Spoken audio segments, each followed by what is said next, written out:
y nosotros una sinfonía, es un extra bien. El futuro nos llama Hola, bienvenidos a Lead AI, el podcast de Lidaki, donde hablamos del impacto de la inteligencia artificial en la empresa, tratando de dar ejemplos claros y bajados a tierra. Mi nombre es Andrés Snikovsky, soy CEO de Lidaki y está conmigo Mariano Yepes, CTO de Cliengo. Hola Mariano. ¿Qué tal, Andy? ¿Cómo andás? Bueno, muy contento de compartir acá el capítulo. Así que, bueno, tenemos muchas cosas para comentar. Así que, bueno, adelante, vamos. Bien, arrancando por, arrancando por la cortina. ¿Te gustó la cortina? Muy buena, muy interesante. No me digas con qué está creada. Adivinen, mándennos, @Lidaki. Increíble, la hicimos con Udio. Seguramente varios de ustedes ya lo probaron, pero es una inteligencia artificial especialmente pensada para crear temas musicales. Sí, hoy hay dos en el mercado que la verdad que están generando mucha disrupción, y son muy pioneras. La otra es Suno, está Udio y Suno, la verdad que son una bomba, están increíbles lo que se puede generar, muy fácil. Están generando mucha disrupción en el mercado, tanto con los artistas como con los que no son artistas. Y bueno, hubo muchas cosas. Por ejemplo, en el equipo mismo de Cliengo nos mandaron un audio creado con uno de estos programas, bueno, sobre las cosas que hacían en la empresa. Así que nada, se puede usar para cosas de ocio como para cosas más de negocio también. Así que bueno, eh, todo lo que pasó esta semana, por ejemplo, hace muy poquitos días, Bizarrap, por ejemplo, que es un artista muy conocido, lanzó un tema, por ejemplo, con Shakira hace más de un año, tiene como más de 700 millones de reproducciones. Eh, bueno, lanzó un tema en el que, por ejemplo, se empieza como a pelear con su productor porque él empieza a hacer temas con inteligencia artificial. Y bueno, él mismo dice en un momento, eh, vas a terminar a destruir la música, ¿no? Hay todo un debate ahí un poco moral con su propio productor. Y bueno, básicamente como vemos como todo esto de la inteligencia artificial está llegando ya incluso a artistas eh, mainstream, ¿no? Digamos, artistas que hoy en día son totalmente una influencia para otros nuevos artistas. Y bueno, estamos viendo cómo no solamente afecta a Meta, Google, a Microsoft, digamos, sino que ya está afectando directamente a personas que hasta ahora venían hasta fuera de lo que sería el palo de tecnología. Nada va a ser como era en los próximos años, definitivamente. La música es uno de los campos que va a cambiar muchísimo. Hay cosas que van a seguir igual, hay cosas que van a seguir como siempre, pero esto habilita a muchas personas a poder generar arte, a poder crear desde distintos lugares, y eso está bueno, eso está bueno. También genera polémicas, genera algunas discordias, por ejemplo, lo que tiene que ver con los derechos de autor, la propiedad intelectual. Eh, en estos días se supo la historia de Scarlett Johansson, que es la voz que le dio a la actriz que le dio la voz a el asistente virtual de la película Her, que se llamaba Samantha. Parece que en estos últimos meses la gente de OpenAI contactó a Scarlett Johansson para invitarla a grabar la voz de este asistente virtual como un guiño a esa película, y a ella mucho la idea no le había gustado. Entonces dijo que no. Pasó el tiempo, pasaron los días, las semanas, y de repente escuchó la demo de OpenAI que hablamos justo la semana pasada, y que tenía esa demo su voz, que ella nunca había grabado. Definitivamente, bueno, ella hizo un reclamo legal. Supongo que la justicia determinará quién tiene razón, pero nos lleva a nuevos tipos de discusiones, nuevos tipos de disputas que tienen que ver con el derecho de autor y la propiedad en este tipo de cosas que tienen más que ver con el arte que con los datos. Totalmente. Y solamente cuando entendés cómo funcionan estos modelos, ¿no? Porque no es que lo generan espontáneamente un tema, sino que toman eso, por ejemplo, lo vemos en generación de imágenes, ¿no? Toman influencias o se entrenan en base a un montón de otras imágenes. Entonces, por ejemplo, como imágenes de Van Gogh. Entonces, como fueron entrenadas en base a eso, digamos, es polémico realmente si están generando algo sea propio o que sea en base a otros artistas. Entonces, bueno, de todas formas siempre tenemos que hacer la misma analogía, ¿no? Digamos, ¿qué pasa cuando una persona hace o genera una pieza de arte? En general también ya eso es parte de un montón de experiencia que viene acumulada en el tiempo de todos esos otros artistas, no sé. Por ejemplo, las bandas de rock siempre han tenido influencias de otras bandas y bueno, justamente lo que hacen es que salgan unos estilos de otros. Entonces tienen influencia en un montón de otros artistas. Entonces, claro, lo que pasa acá es que no es que cambia, digamos, no es que son solamente, por ejemplo, artistas los que hacen eso, sino que ahora son empresas, ¿no? También. Exactamente. Y en ese sentido también la gente de OpenAI está empezando a hacer acuerdos con algunos publishers, ¿sí? Se supo que, por ejemplo, tiene un acuerdo con el Wall Street Journal, con Reddit. Hace un tiempo también se supo la noticia de que tiene un acuerdo como para entrenar las IAs con su contenido. Esto es interesante también porque bueno, Google de alguna manera había resuelto el modelo de negocios de los productores de contenido, ¿no? O sea, si vos producías buen contenido, en los resultados de búsqueda la gente iba a cliquear más, iba a visitar tu sitio y de alguna manera con la propia herramienta de Google, que era AdSense o Google Publisher Network, después los podías monetizar o con una, digamos, un gestor de banner de terceros, el que fuera, pero Sí, bueno, eh, eh, al final necesitas el tráfico, ¿no? exactamente, y eso es lo que resolvió muy bien Google en su momento, pero los modelos de lenguaje tal vez para el usuario pueden llegar a ser más cómodos, pero no terminan de resolver la pata de cómo compensan a los creadores de contenido. Entonces, este tipo de modelos puede llegar a ser, yo no los veo como escalables o el futuro de que el modelo cierre, pero bueno, es una primera, por lo menos, pista de para dónde están yendo. Y a mí me dispara dos temas lo que decís, ¿no? Porque desde ya hace un tiempo la tecnología democratizó mucho la música, ¿no? Por ejemplo, eh, agarrás a Bizarrap y es una persona que está usando un software con un software o sea, bastante accesible y que hace hits a nivel mundial. Antes necesitabas una productora, un estudio, digamos, esto ya cambió hace, bueno, hace muchos años, ¿no? Eh, pero de todas formas después tenés el tema en general para el modelo de creación de contenido, que vos tenés toda la comunidad de personas que vivieron y siguen viviendo del SEO de Google Ads y Google AdSense, bueno, que están muy preocupados porque están empezando a ver que los resultados de Google se responden con inteligencia artificial generativa en la primera página y quizás no te derivan después a la página siguiente. Entonces, bueno, también estos cambios de época generan que incluso personas como las que tenían, empresas como las que tenían todo el modelo pensado como Google, generan estas disrupciones que a ellos mismos le complica el momento de decir, bueno, ¿qué hacemos cómo seguimos con todo lo que es Google Ads? ¿Cómo sigo monetizando toda la red con Google AdSense? Entonces, bueno, estamos ahí, ¿no? Totalmente. Totalmente. Lo bueno que tiene Google todavía por algunos años es que en general las búsquedas más informativas eran las que menos monetizaba. O sea, en general las búsquedas más monetizadas son las búsquedas de marca, las búsquedas de producto y no tanto las búsquedas donde uno está buscando una respuesta, donde siempre típicamente antes aparecía bueno, sigue apareciendo la Wikipedia entre los primeros resultados. Entonces Google todavía tiene un margen, un changüí, como decimos, eh, para mostrar este tipo de resultados con IA generativa y que no le pegue tanto a su revenue. ¿Por cuánto tiempo? No lo sé. Pasamos a otro tema que me parece interesante. Entre los cambios que hubieron en ChatGPT, mejoraron bastante lo que es el gestor el analista de datos, lo que es la gestión de análisis de datos.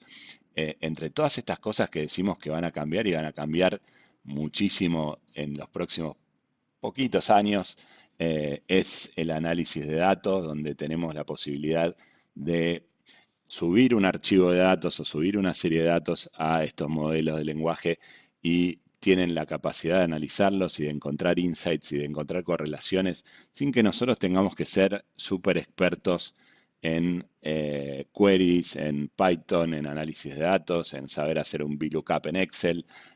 Todo eso obviamente que lo seguimos necesitando y sigue sirviendo, pero se pueden encontrar muchísimas cosas sin necesidad de meternos tan a fondo y solamente con interactuar con este tipo de herramientas. Sí, y a veces te digo, hasta siendo más experto, podría ser, bueno, incluso que uno tiene muchos años en esta industria, la simplicidad con la que tiene esto no deja de ser algo hasta que los más expertos utilizamos. Entonces, desde ahí uno, bueno, podría decir, sí, lo puedo hacer, lo puedo además llevar una hora haciendo esto, tengo que buscar qué herramienta, lo voy a plantear las imágenes. Bueno, al final, con esto tirás un link en un CSV que tenías y empezás a preguntarle sobre los datos. Entonces, esa velocidad como de feedback, como la que veníamos charlando hace un tiempo, lo hace de vuelta como muy accesible, lo hace importantísimo en el impacto que puede tener. Yo particularmente estoy muy sorprendido con cómo funciona las herramientas estas de análisis de datos. Así que, bueno, en las últimas versiones no tenía acceso a Internet, pero esto vamos viendo que cada vez empiezan a tenerlo y cada vez mejor. Eh, entonces, se trabaja con un formato, quizás no estamos hablando de una base de datos, ¿no? Ya con un formato de CSV, con un formato estándar ya funciona. Exacto, un CSV que tal vez ni siquiera tuviste que limpiar, ¿no? Porque en análisis de datos siempre, o por lo menos en mi experiencia, cada vez que tuvimos que hacer un análisis de datos, pasábamos mucho tiempo homogenizando la base, limpiando, o había muchas tareas de ese tipo, y acá es bueno, se lo tirás y en general te devuelve cosas muy interesantes. Si quieren podemos ver una demo, yo acá me bajé un listado de un dataset histórico de IMDb, que es la base de datos de películas de toda la historia, con sus calificaciones, sus géneros, etcétera. Acá la acabo de cargar sobre ChatGPT, están viendo mi pantalla, y lo que le voy a decir es, por ejemplo, soy un productor de cine y quiero maximizar las chances de que mi película tenga 8 puntos o más en IMDb. En base a la data, ¿qué tipo de película debería ser? Vamos a ver, probemos. Ahí va. Algo que probablemente veamos, ahora vamos a ver si lo vemos. A mí me parece impresionante la parte también de ida y vuelta. Por ejemplo, cuando no tiene suficiente información, te va como consultando, ¿no? Y como repreguntando las cosas que no sabe. Vamos a ver si algo pasa acá. Pero bueno, en muchos casos hace ida y vuelta, la verdad que me parece alucinante. Bueno, esto es lo que pasa por atrás, ¿no? Acá en muchos casos te lo muestra, pero lo que hace es simplemente va generando código para interpretar lo que está pasando detrás. Al final lo que hace, digamos, esto eh, levanta como una máquina virtual en Python y empieza a crear código Python y ejecutarlo, ¿no? Digamos, en base a lo que decís, lo que va resolviendo con la generación de texto, genera este archivo y bueno, y empieza a ejecutar código, por eso que lo puede hacer. Muy impresionante, ¿eh? Ahí nos dio la respuesta para el argumento basándote en los géneros más comunes de las películas con alta puntuación. Puedes optar por historias profundas y emotivas que exploren la condición humana, relaciones complejas o eventos históricos significativos. Esto lo dice después de analizar toda la historia de películas que tiene cargado IMDb. Entonces, ejemplo de sinopsis, Sombras de la historia, un género biográfico, drama e historia, director Christopher Nolan, actores DiCaprio, Matt Damon, Robert De Niro. Sí, con esos actores difícil que te vaya mal. Es muy impresionante y creo que esto nos lleva a darnos cuenta que muchas veces nos quedamos en la superficie de lo que se puede analizar con ChatGPT o lo que se puede probar para que me ayude a redactar un mail, para que me ayude con la tarea de los chicos o ese tipo de cosas tal vez más básicas, pero hay cosas mucho más profundas que podemos hacer con datos del negocio, con datos de nuestros clientes, con datos de nuestras campañas de marketing digital, que podemos analizarlo de esta forma y ChatGPT nos va a ayudar o otros modelos de lenguaje nos pueden ayudar a resolverlo. Chepe, ¿hay algo que te gustaría preguntarle adicional a MDB?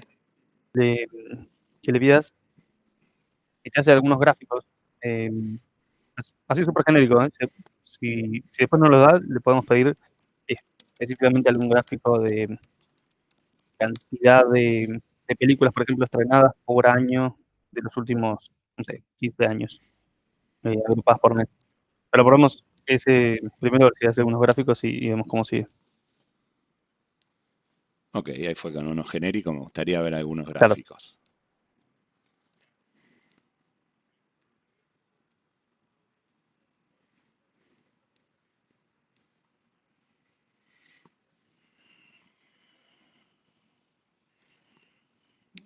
A ver, pero no está mal esto igual, ¿eh? Eh, analizó gráficos de lo que le habíamos preguntado antes, entonces tenemos películas mejores puntuadas por género, directores mejores puntuadas perdón, películas mejores puntuadas por director, Akira Kurosawa, Christopher Nolan, Scorsese, Tarantino. No soy original con mis gustos, evidentemente. Y actores por mejor puntuada también. Entonces vos lo que decías es preguntar. Ahí por lo que veo, no. Doctor, podríamos hacer otra pregunta que sea cantidad de películas estrenadas, cantidad de películas estrenadas en los últimos 10 años. Abierto. Ujú.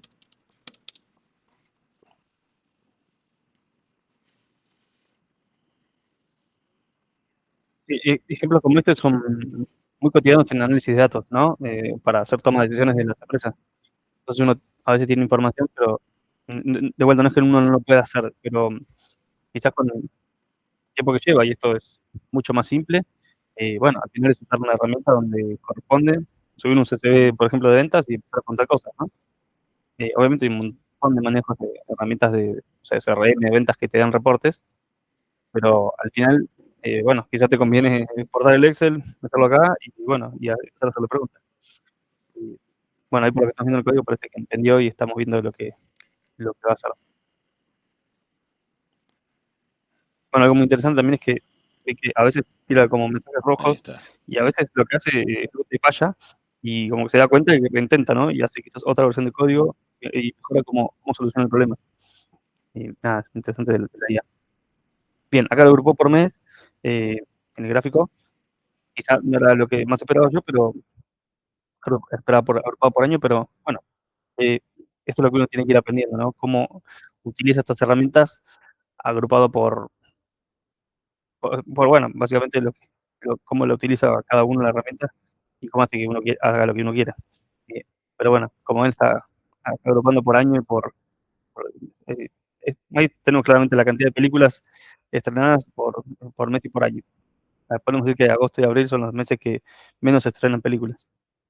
Siendo diciembre ahí pareciera algo más. Bueno, no es una gran diferencia, pero bueno, estamos viendo que todo con subirle un CSV. Cada vez son más datos que se pueden sacar, cada vez es más simple, pero como siempre hay que saber usarlo. Hay que saber usarlo porque la herramienta está disponible, pero es importante saber utilizarla. El próximo tema que vamos a hablar es algo que pasó bastante inadvertido en el último anuncio de OpenAI, y es que los GPTs, que son estos chatbots custom que se pueden armar adentro de ChatGPT, que hasta ahora venían siendo solamente incluidos en los planes pagos, pasaron a estar disponibles en los gratuitos también, lo que permite que todo el mundo pueda hacerse y pueda utilizar también GPTs a medida desarrollados específicamente para un fin determinado. Sí, y creo que también lo que es muy interesante es que lo que acabamos de ver de datos también es combinable con lo de los GPTs, porque bueno, parte de lo que se hace cuando se configura el GPT es subirles datos o comportamientos, bueno, archivos de comportamientos, archivos específicos, de texto, pero también le puedes subir información propia, por ejemplo, de archivos de estos tipos CSV o de documentos que puede ser como la política de CSV de 20 páginas, uno lo puede subir con toda esa información, pero también uno le puede subir estos archivos, ¿no? En CSV, y lo que va a ser, claro, tenés que habilitar la función de Code Interpreter, tiene un toggle, y lo que va a hacer es poder responder estas cosas en base a estos archivos de datos. De vuelta, estamos ante una mayor democratización de estas habilidades de inteligencia artificial para que se pueda combinar con con información específica, más rígida, más dura, que uno le puede subir a esos GPTs. Exactamente, y hay un marketplace de GPTs donde se pueden encontrar GPTs específicos para distintas cosas. Por ejemplo, hay algunos que son más útiles para código, ¿no? Este Code Copilot, por ejemplo, está destacado. Hay uno que para contenido es bastante popular que se llama Write for Me, escribe para mí, que también está orientado a que puedas definir la cantidad de palabras y el tono de una forma más específica que normalmente el uso tradicional de ChatGPT no te lo permite. El otro día encontré uno que me pareció bastante interesante, que para un argumento determinado se llama ExpertGPT, y para un argumento determinado te permite hacer a varios personajes de la historia discutir sobre ese argumento, ¿no? Entonces, por ejemplo, voy a tirar este que es en inglés, pero para hacerlo más rápido, debatir de la ética de la IA con figuras históricas. Y entonces ahí, por ejemplo, crea distintos personajes primero y los pone a discutir. Y cualquier tema que vos le vayas dando, le va dando ese enfoque, ¿no? Eso es una nota a color, pero definitivamente uno puede definir cualquier tipo de política o tono que le quiera dar a este tipo de herramientas. Y creo que acá una de las cosas que tenemos con estas herramientas es que, bueno, muchas veces lo que veo también, por ejemplo, bueno, esto pasa mucho en el mundo de imágenes, ¿no? Es la posibilidad de que sepamos que algo es posible de utilizar esta herramienta de tal forma. Y bueno, hay lugares como este podcast o un montón de lugares que te enseñan a cómo usar estas herramientas. Porque bueno, esas herramientas al no ser estructuradas, uno quizás no sabe de antemano qué es lo que se puede hacer. Uno quizás al principio ni siquiera podía saber que esto podía hacer que los personajes debatan sobre cierto tema. Entonces estos GPT para mí lo que hacen es acercar un poquito de vuelta estas capacidades de la IA, algo ya como más preconstruido, para que, bueno, para que se pueda ir haciendo más accesible y para que la gente sepa que eso es posible hacer. Bueno, entonces justamente la idea es acercar esa herramienta a las personas para que la puedan aprender a usar, ¿no? Bueno, sabemos todos que la IA realmente existe, pero no sabemos en realidad todo el poder que tiene. Entonces, bueno, todas estas hacen que podamos acercarnos mucho más a todas estas herramientas. Y ese es nuestro objetivo, nuestra misión en este podcast, que acaba de terminar su episodio número 3. Así que, bueno, muchísimas gracias a todos los que están escuchando. Un placer, Yepe, como siempre. Y nos estaremos encontrando en la próxima edición la semana que viene. Igualmente, Andy. Y bueno, un saludo para todos y espero que les sirvan estos tips y datos que les estamos compartiendo. Un abrazo.